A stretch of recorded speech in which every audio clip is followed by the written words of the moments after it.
નમસ્કાર વિદ્યાર્થી મિત્રો. સ્વાગત છે આપ સર્વ વિદ્યાર્થી મિત્રોનું તમારી પોતાની YouTube ચેનલ ઓશન કોચિંગ ક્લાસીસમાં.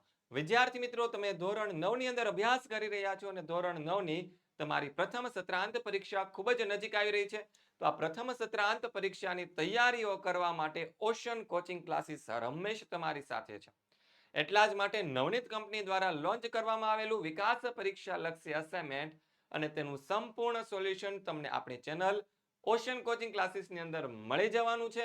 તો વિદ્યાર્થી મિત્રો, માત્ર અને માત્ર ધોરણ 9 નો સામાજિક વિજ્ઞાન વિષય નહીં, તમામ વિષય, ગણિત હોય, ઇંગ્લિશ હોય, વિજ્ઞાન હોય, એસએસ હોય, ગુજરાતી હોય, હિન્દી હોય કે સંસ્કૃત, તમામ વિષયનું સોલ્યુશન તમને આપણી આ ચેનલમાંથી મળી જવાનું છે. તો શરૂઆત કરીએ તમારા સામાજિક વિજ્ઞાન વિષયના સોલ્યુશનની મારી સાથે, એટલે કે નિકુંજ સર સાથે. તો જેની અંદર આપણે પ્રકરણ નંબર 14 અને 15 સેક્શન બી જે તમારો છે તેની અંદર આપણે સોલ્યુશન કરવાનું છે. તો શરૂઆત કરીએ તેના પહેલા માટે તમારા માટે એક ખાસ અગત્યની વાત કે આ વિકાસ પરીક્ષા લક્ષી અસાઇનમેન્ટ છે તે તમારી પરીક્ષાઓ માટે ખૂબ જ અત્યંત ઉપયોગી છે. તો આ અત્યંત ઉપયોગી એવા વિકાસ પરીક્ષા લક્ષી અસાઇનમેન્ટની બુક તમે ઘર બેઠા મેળવવા માંગતા હોય તો અહીં તમને નીચે કોન્ટેક્ટ નંબર આપવામાં આવેલો છે 7046222254, અથવા તો લિંક ડિસ્ક્રિપ્શનમાં આપેલી છે, ત્યાંથી તમે તેને મગાવી શકો છો. તો વિદ્યાર્થી મિત્રો, શરૂઆત કરીએ વિભાગ બી, જેની અંદર પ્રકરણ નંબર 14 નું આપણે સોલ્યુશન જોઈએ. પહેલું સવાલ છે કે જમીન નિર્માણની પ્રક્રિયા સમજાવો. તો આવશે કે ભાઈ જમીન કઈ રીતે બને. તો એક તો થાય તાપમાનમાં મોટા મોટા ફેરફારો, પછી વરસાદ, હિમ, હવા, વનસ્પતિ, જીવજંતુઓ વગેરે પરિબળોની અસરોથી ખડકોનું શું થાય છે? તો કે ખવાણ થાય છે. તેનાથી ખડકોની ઉપરની સપાટીનો ભૂકો બની જાય અને ભૂમિ આવરણ રચાય. તેમાં ખડકોના ટુકડા હોય, કાંકરા હોય, માટી, રજ વગેરે હોય છે, જેને રેગોલિથ કહેવાય છે. અને તેમાં જૈવિક દ્રવ્યો હવા અને પાણી ભળતા શું બને છે? તો કે જમીન બને છે. જો બહુ સિમ્પલ રીતે તમને સમજાવું કે ભાઈ અહીંયા એક સરસ મજાનો ખડક છે. એક શું છે? આવો સરસ મજાનો મોટો એવો એક ખડક પડ્યો છે, બરાબર છે. જમીન ઉપર અહીંયા શું છે? આવો એક સરસ મજાનો આ જમીન છે, બરાબર છે, ખડક પડ્યો છે. હવે એમાં શું થાય છે? તો કે તાપમાન શું આવે છે? તો કે તાપમાન. એક તો અસર થઈ ગઈ તાપમાન. પછી બીજું આવે તો કે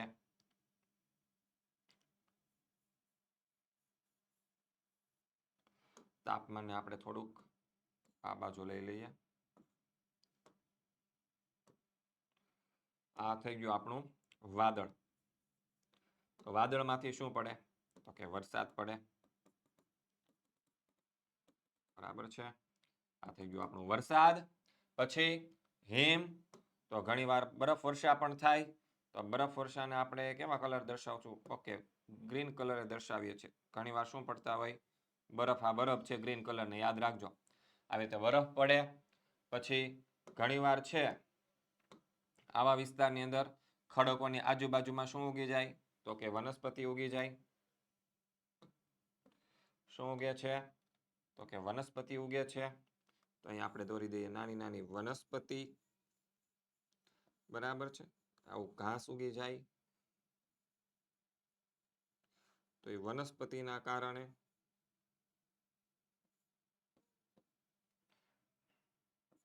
બરાબર છે. પછી હું કીધું જીવજંતુ નાનું, મને બહુ સારું જીવજંતુ દોરતા આવડતું નથી, પણ તમારા માટે હું તમને દોરી દઉં છું જીવજંતુ, બરાબર છે. આ જીવજંતુ હોય આની અંદર શું કરે? તો કે નાનું અમથું કંઈક આ જીવજંતુ છે, બરાબર છે, આની અંદર તિરાડો પાડશે. આ બધા પરિબળોની અસરથી શું થાય છે?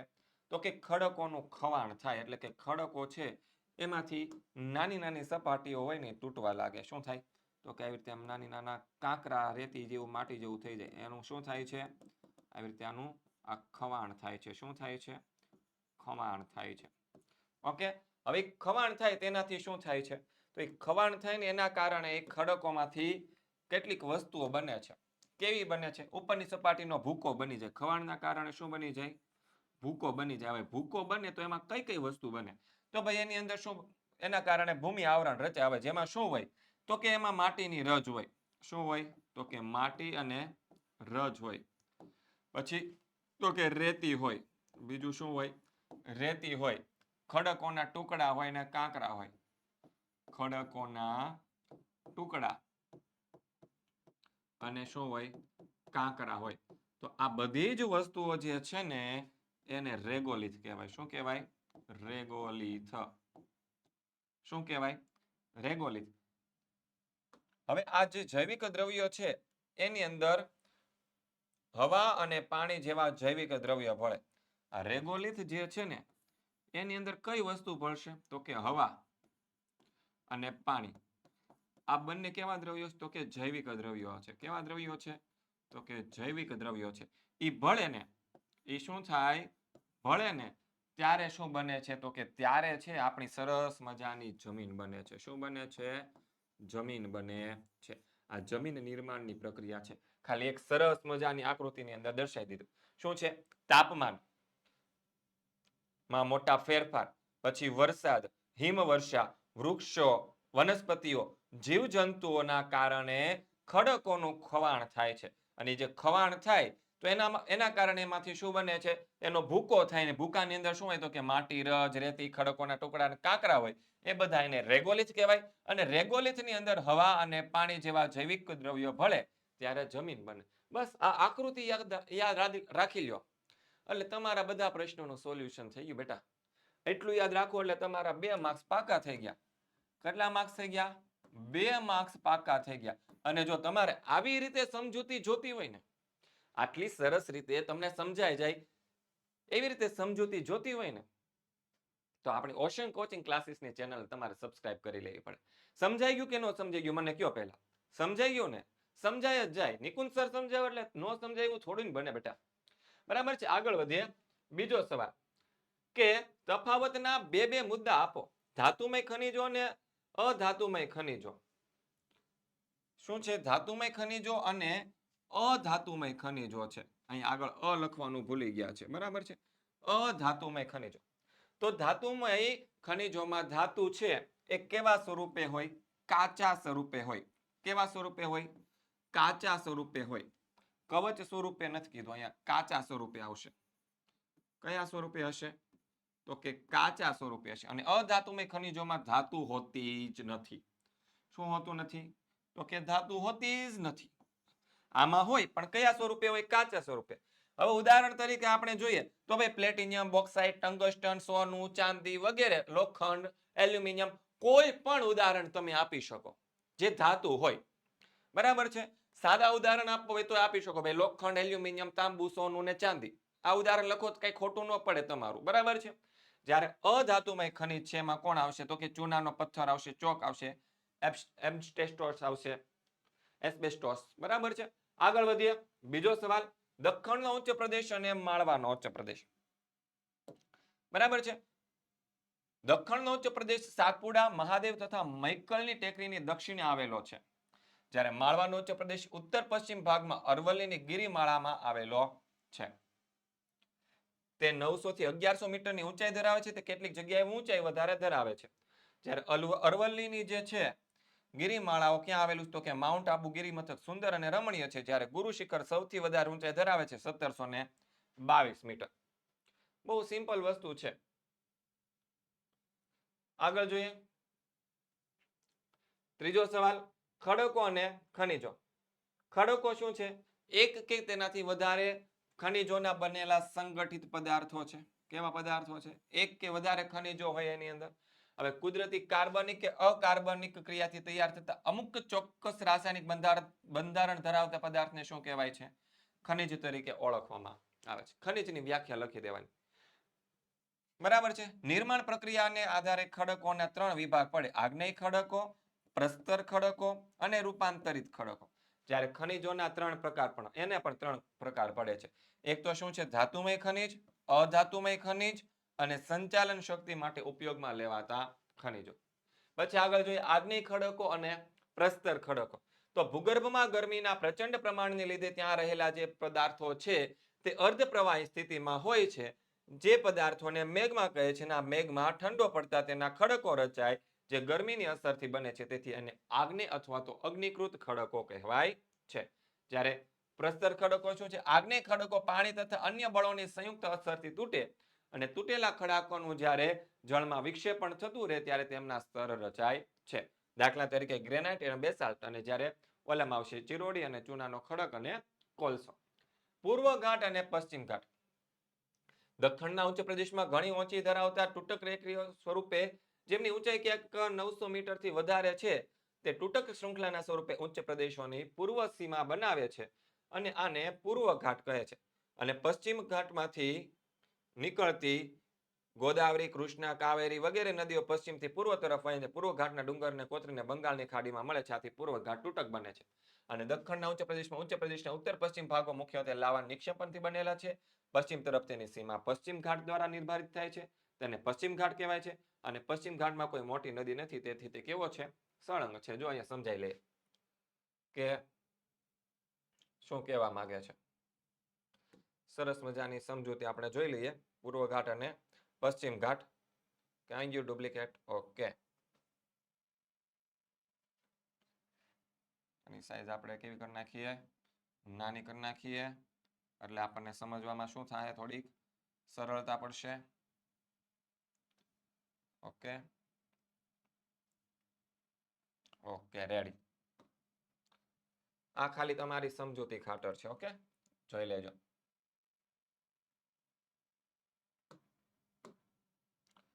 અહીંયા ખાલી સ્પેશિયલ સ્ટાર કરીને તમને લખી દઉં છું સમજૂતી. શું કરી દઉં છું? સમજૂતી.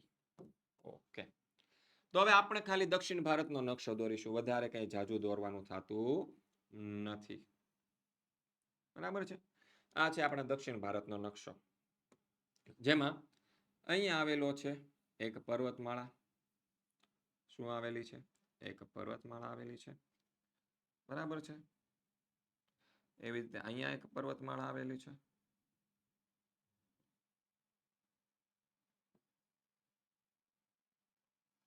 બરાબર છે. હવે દખણના ઉચ્ચ પ્રદેશમાં ઓછી ઊંચાઈ ધરાવતી તૂટક ટેકરીઓ કે જેમની ઊંચાઈ 900 મીટરથી ઓછી છે. જો દક્ષિણ ભારતની અંદર જે ટેકરીઓ આવેલી છે એમાં એ ટેકરીઓમાં જે આ ટેકરીઓ જે છે, આ કિનારે આવેલી આ જે ટેકરીઓ છે, એની હાઈટ કેટલી છે? તો કે એની હાઈટ છે તે 900 મીટર કરતા ઓછી છે. કેટલી છે? 900 મીટર કરતા ઓછી. કેવી છે? ઓછી છે. ઓછી માટે હવે આપણે આવો સિમ્બોલ વાપરીશું. બરાબર છે. 900 મીટર કરતા ઓછી છે. તે તૂટક શૃંખલા સ્વરૂપે આવેલી છે. જો અહીંયા તૂટક છે, કંઈક સળંગ નથી. કેવી છે? તો કે તૂટક છે. બરાબર છે. અને આ ઉચ્ચ પ્રદેશની પૂર્વ સીમા બનાવે છે, તેને પૂર્વ ઘાટ કહેવાય. જો આ બધા ઉચ્ચ પ્રદેશો છે. હવે અહીંયા દખણની અંદર અહીંયા એક ઉચ્ચ પ્રદેશ આવેલો છે. શું આવેલો છે? ઉચ્ચ પ્રદેશ આવેલો છે. બરાબર છે. આ ઉચ્ચ પ્રદેશ છે. આ ઉચ્ચ પ્રદેશ છે તેની આ પૂર્વ દિશા છે, પૂર્વ તરફની સીમા છે, એ બનાવે છે. બરાબર છે. અને આને શું કહીએ છીએ? આ પર્વતમાળાને આપણે પૂર્વ ઘાટ કહીએ છે.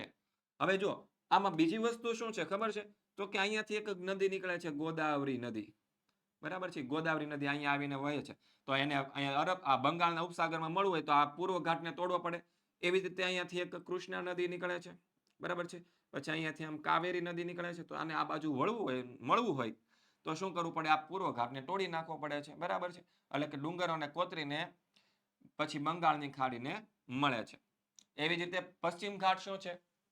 તો કે દખણના ઉચ્ચ પ્રદેશના ઉત્તર પશ્ચિમ ભાગમાં મુખ્યત્વે લાવાના નિક્ષેપણથી બનેલા અને પશ્ચિમ તરફ તેની સીમા પશ્ચિમ ઘાટ દ્વારા નિર્ધારિત થાય છે. એટલે કે ઉચ્ચ પ્રદેશ છે એની પશ્ચિમ દિશાએ આવેલું છે. આ જે ટેકરીઓ જે છે તે શેનાથી બનેલી છે? તો કે લાવાની બનેલી ટેકરીઓ છે. શેની બનેલી ટેકરીઓ છે? તો કે આ જે ટેકરીઓ છે તે બનેલી છે લાવાની. શેની છે? તો કે લાવાના નિક્ષેપણથી બનેલી ટેકરી છે. શું છે? લાવાના નિક્ષેપણથી બનેલી ટેકરી. અને આ બાજુથી કોઈ મોટી નદી છે અહીંયાથી આમ કરીને આમ વહીને આવતી હોય એવી કોઈ પણ નદી નથી. આથી આ પશ્ચિમ ઘાટ કેવો છે? તો કે સળંગ છે. એમાં વચમાં કઈ તૂટેલા ફૂટેલા અવશેષો જોવા મળતા નથી. બરાબર છે. આગળ વધીએ. આગળનો સવાલ, ખદર અને બાંગર જમીન વચ્ચેનો મુખ્ય તફાવત. તો આપણે જોઈ લઈએ તફાવત. ખદર જમીન નદીના તટના નવા કાપની બનેલી છે. શું છે? નદીના જમીનના નવા કાપની બનેલી છે, જ્યારે બાંગર જમીન છે જૂના કાપની બનેલી છે. શેની બનેલી છે? જૂના કાપની. હવે બીજો, ખદર જમીન રેતાળ અને આછા રંગની હોય છે. રેતાળ અને કેવી હોય છે? આછા રંગની. જ્યારે બાંગર જમીન છે ચીકણી અને ઘેરા રંગની હોય છે. કેવી હોય છે? ચીકણી અને ઘેરા રંગની. જો એક સરસ મજાની શોર્ટકટ આપું છું. શું આપું છું? સરસ મજાની શોર્ટકટ. શોર્ટકટ કઈ કેવી છે? શું છે શોર્ટકટ? તો કે શોર્ટકટમાં તમારે યાદ રાખવાનું છે શોર્ટકટ 2 માર્ક્સ તમારા પાક્કા. એક તો શું છે? પહેલા આપણે જોઈ લઈએ ખદર જમીનની. કોની? ખદર જમીન. ખદર જમીન માટે તમારે યાદ રાખવાનું છે તો કે ન ખ. શું યાદ રાખવાનું છે? તો કે ન ખ યાદ રાખવાનું છે. ન ખ. શું યાદ રાખવાનું છે? ન ખ. સર કેમ ન ખ? તો કે નખ એટલે શું ખબર છે? તો કે નખ એટલે કે નવા. ખ એટલે કે કાપની.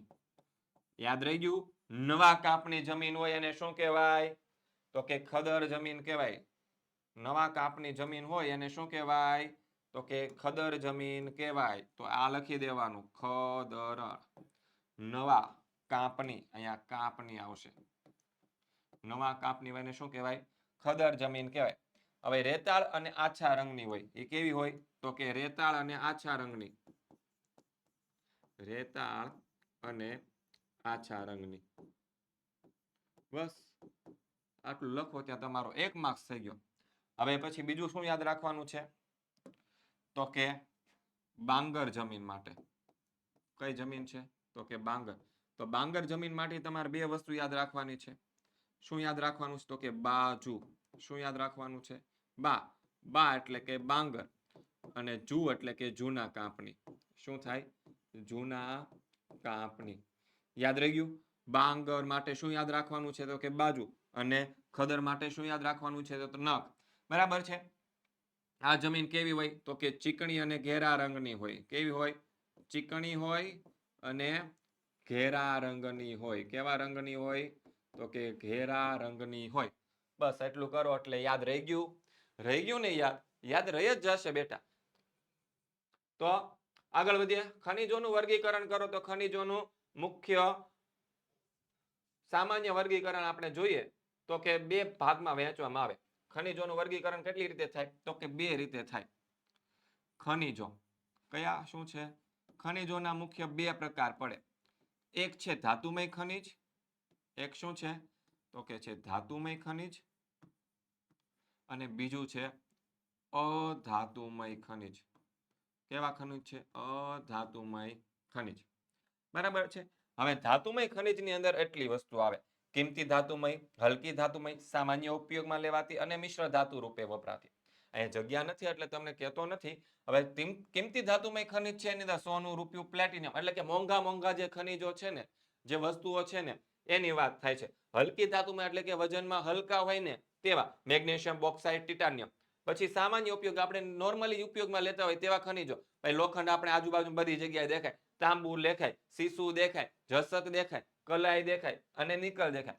પછી મિશ્ર ધાતુ રૂપે વપરાતા ખનિજો તેમાં આવશે ક્રોમિયમ, મેંગેનીઝ, ટંગસ્ટન અને વેનેડિયમ. આ બધા ખનિજો છે. હવે અધાતુમય ખનિજો છે એમાં શું આવશે?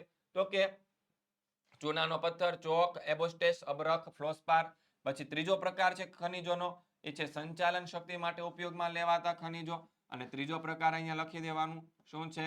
તો કે સંચાલન શક્તિ માટે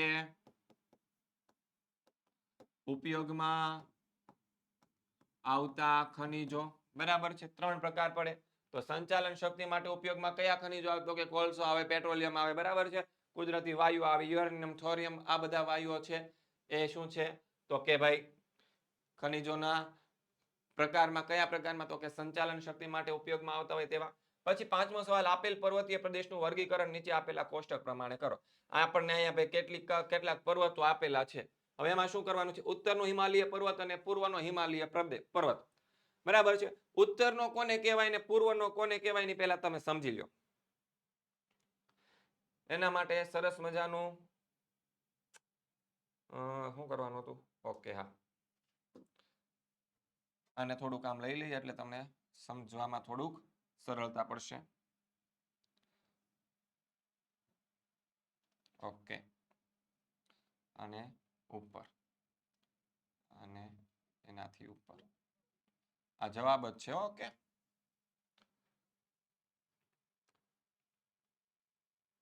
પહેલા તો એ સમજવું પડશે કે આપણને ઉત્તરનો હિમાલય પ્રદેશ કોને કહેવાય.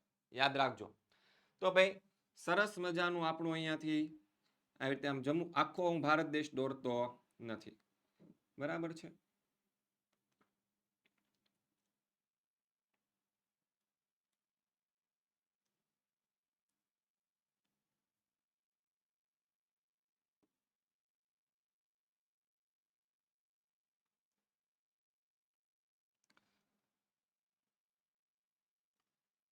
ઉત્તર ભારતનો નકશો દોર્યો છે. બરાબર છે.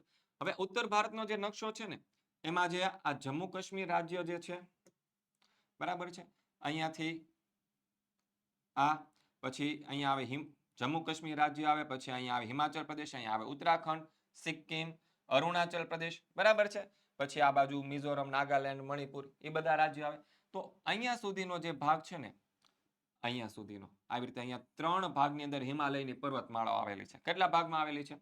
3 ભાગની અંદર હિમાલયની પર્વતમાળાઓ આવેલી છે. 3 આવી રીતે આમ. બરાબર છે. તો અહીંયાથી લઈને જેટલું રાઉન્ડ કરું છું આ બધો ભાગ છે ને ઉત્તરનો હિમાલય પ્રદેશ કહેવાય છે. શું કહેવાય? અને આ બાજુનો સોરી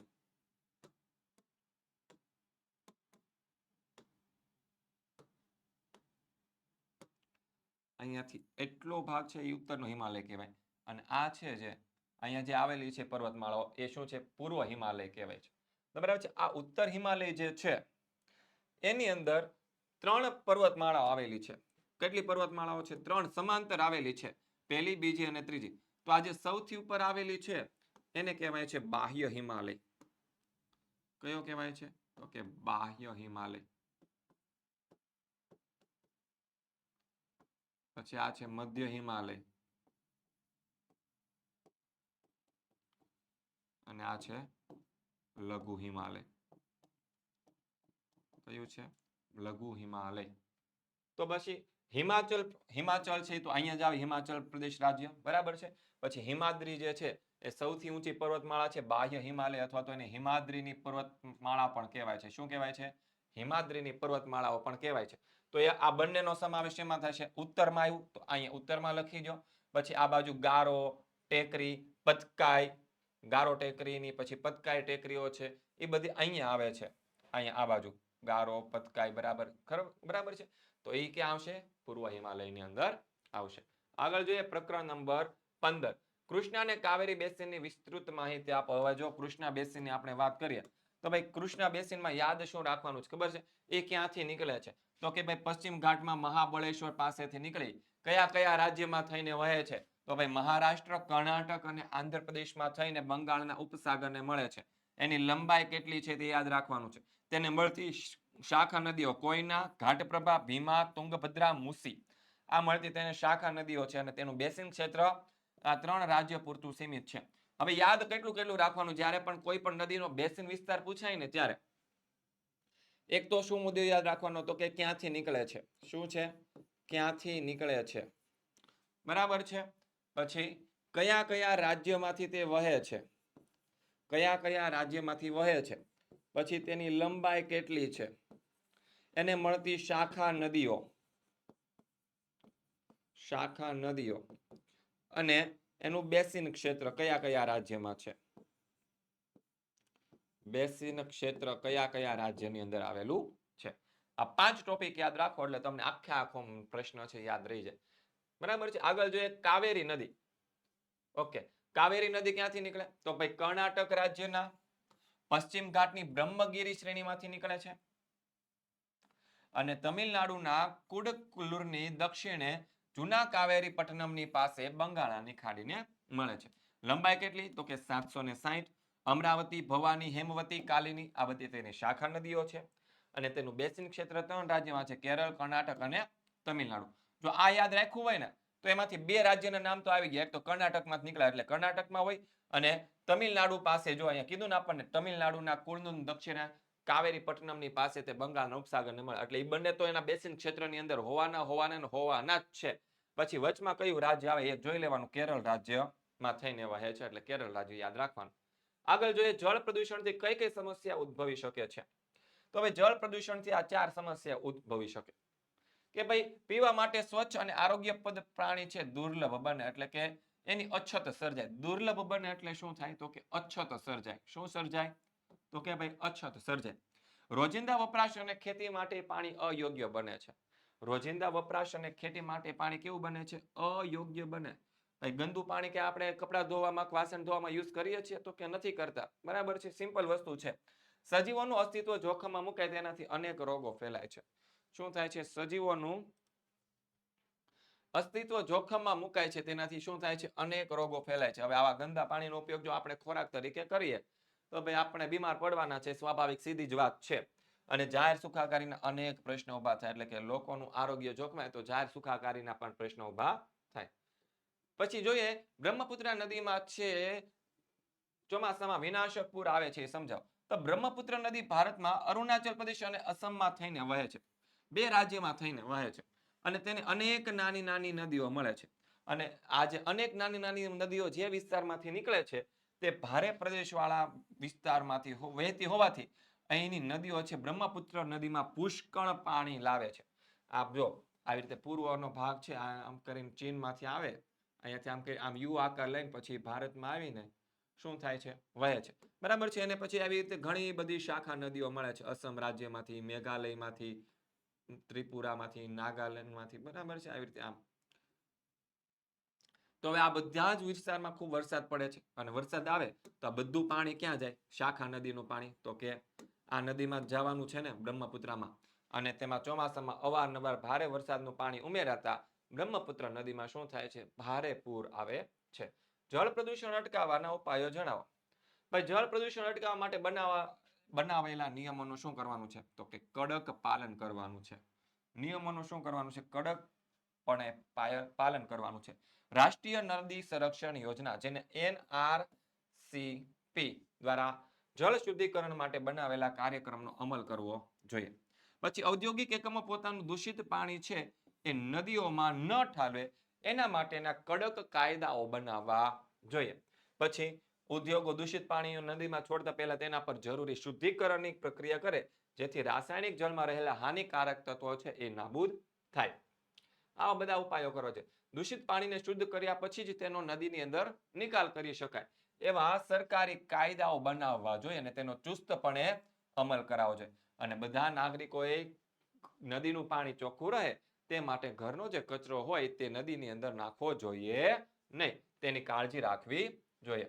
પછી આગળ જોઈએ સરોવરની ઉપયોગિતા જણાવો. ભાઈ સરોવરની ઘણી બધી ઉપયોગિતા છે. કેટલાક સરોવરો છે નદીના ઉદ્ભવ સ્થાનો છે કે સરોવરમાંથી નદી નીકળે છે. ઉદાહરણ તરીકે અમરકંટક સરોવરમાંથી નર્મદા નદી નીકળે છે, એક ઉદાહરણ થઈ ગયું.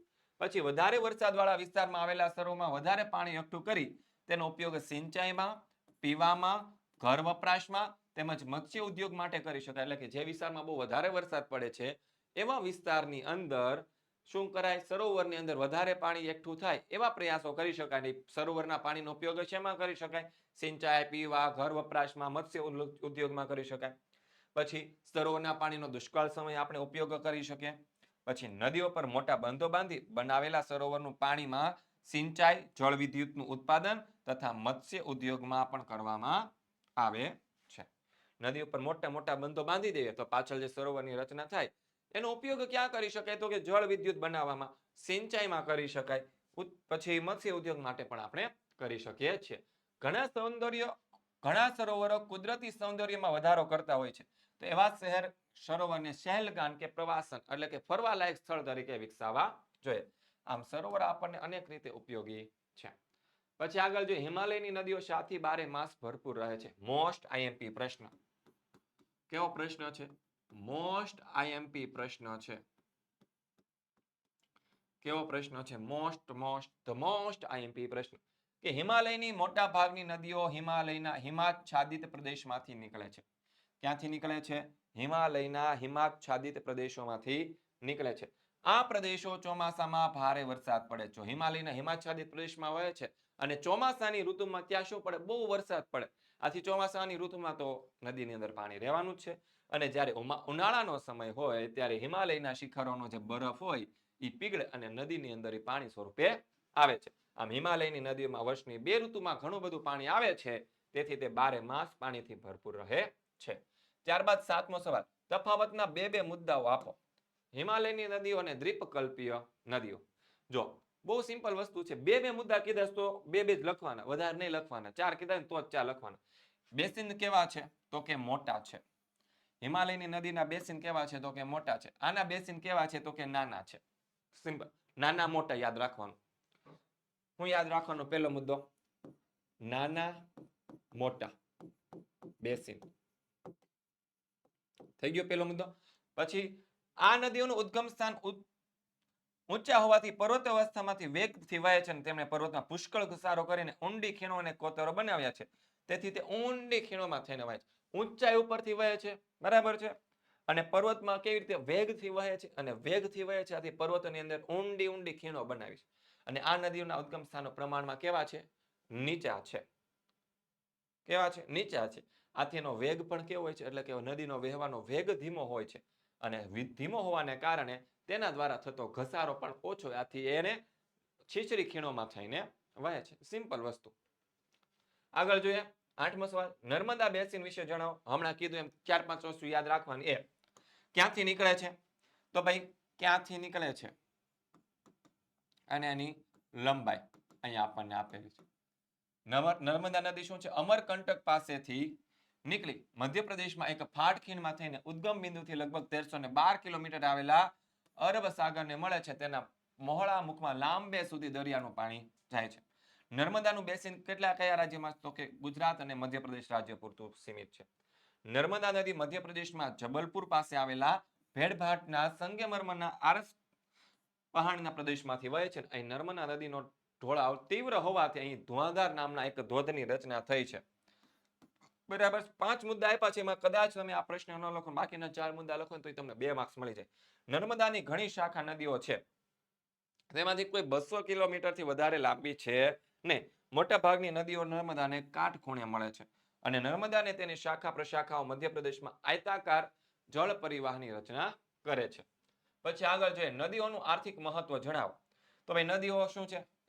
જળ કુદરતી સંસાધન છે. પછી બીજું, નદીઓના જળે માનવીની આર્થિક જરૂરિયાતો પૂરી કરી છે. ખેતી અને ઉદ્યોગના વિકાસમાં નદીઓ જરૂરી છે. વિશ્વની પ્રાચીન સંસ્કૃતિનો ઉદ્ભવ અને વિકાસ નદી તટે જ થાય છે. શું છે? પ્રાચીન સંસ્કૃતિનો ઉદ્ભવ અને વિકાસ. ભારતના અનેક મોટા શહેરો નદી કિનારે વસવાટ પામ્યા છે. ઉદાહરણ તરીકે દિલ્હી, કોલકાતા, અમદાવાદ, સુરત અને ભરૂચ શું છે? નદી કિનારે વસવાટ પામેલા છે. અને 12 માસ વહેતી નદીમાં આંતરિક જળમાર્ગ માટે ઉપયોગી છે. 12 માસ જેમાં પાણી હોય એ આંતરિક જળમાર્ગ માટે ઉપયોગી છે. ગોદાવરી નદીને દક્ષિણ ગંગા શા માટે કહેવાય છે? તો કે ગોદાવરી નદી ભારતીય દ્વીપકલ્પની સૌથી મોટી નદી, એટલે કે દક્ષિણ ભારતની સૌથી મોટી નદી છે. તેની લંબાઈ છે 1465 કિલોમીટર. ક્યાંથી નીકળે છે? તો કે મહારાષ્ટ્રના નાસિક જિલ્લાના પશ્ચિમ ઘાટના ઢોળાવમાંથી નીકળે અને પૂર્વ તરફ વહીને બંગાળની ખાડીને મળે. તે દ્વીપકલ્પીય નદીમાં સૌથી મોટું બેસિન ક્ષેત્ર ધરાવે છે, જેનો 50% ભાગ ક્યાં આવેલો? મહારાષ્ટ્રમાં. બાકીનો ભાગ આંધ્રપ્રદેશ, મધ્યપ્રદેશ, છત્તીસગઢ અને ઓડિશામાં આવેલો છે. ગોદાવરીની શાખા પ્રશાખા નદીઓમાં કઈ કઈ છે? પૂર્ણા, માંજરા, પેનગંગા, વર્ધના, વેનગંગા, પ્રાણહિતા અને ઇન્દ્રાવતી નદી મુખ્ય છે. અને એમાં તે પાછી માંજરા, પેનગંગા અને વેનગંગા છે. આ તો ઘણી બધી મોટી નદીઓ છે. પછી ગોદાવરીનો પ્રવાહ માર્ગ લાંબો છે, તેમજ તેનું બેસિન ક્ષેત્ર પણ વિસ્તૃત છે, તેથી તેને દક્ષિણની ગંગા કહેવામાં આવે છે. વિદ્યાર્થી મિત્રો, મજા આવી કે નહીં ભણવાની? જો મજા આવી હોય તો OCC is the best comment કરવાનું ભૂલતા નહીં. બરાબર છે? તો વિદ્યાર્થી મિત્રો, મળીએ છીએ એની પહેલા તમારા માટે એક ખાસ વાત. જો તમને ભણવાની મજા આવી હોય અને આવા જ વિડીયો તમારે હજી જોતા હોય ને, તો તમારે આપણા WhatsApp ગ્રુપની અંદર જોઈન્ટ થઈ જવાનું છે. ક્યાં જોઈન્ટ થઈ જવાનું છે? WhatsApp ગ્રુપની અંદર જોઈન્ટ થઈ જવાનું છે. અને WhatsApp ગ્રુપમાં જોઈન્ટ થવા માટેની લિંક તમને નીચે ડિસ્ક્રિપ્શનમાં આપવામાં આવેલી છે. વધારે માહિતી 70 46 22 22 54 આ નંબર ઉપરથી મળી જશે. મળીએ છીએ સેક્શન C ના સોલ્યુશન સાથે. ત્યાં સુધી દરેક વિદ્યાર્થી મિત્રોને જય હિન્દ, જય ભારત.